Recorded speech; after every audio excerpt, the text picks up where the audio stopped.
How can you possibly do that by hand? This will wow you. Yeah. So there's a whole category of aspects to the discussion around ancient technology, right?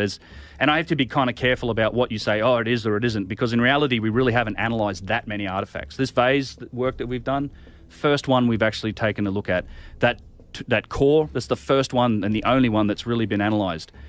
So I characterize something that's beyond the capabilities of these primitive ancient civilizations as being, okay, machining marks, tool marks, like these giant circular saws, tube drills, precision, and there's elements to precision, and one of those is symmetry.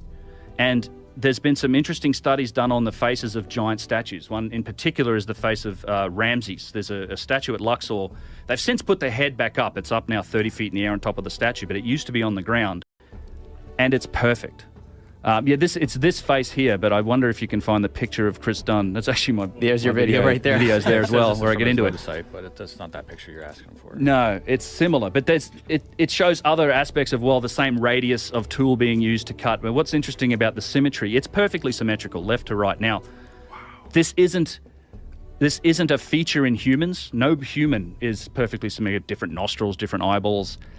It's also not something that is done in artwork. So, people often say, well, Michelangelo, he carved David. It's a beautiful statue. I've seen it. It's incredible. But it's human. It's not symmetrical. Symmetrical is, you can't achieve that degree of symmetry just by eyeballing it and doing it by hand.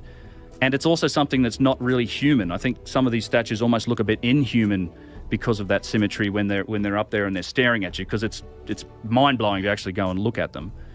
But it's the other aspect is the most efficient way to create that would be to say, well, if you were going to design it in a computer, it's like, well, I'm going to create half this face in a program and map it out, and then I'm just going to reverse it and say, well, that's the other half.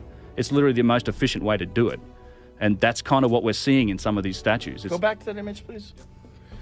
It's virtual perfection. And what's the explanation for this that modern archaeologists use?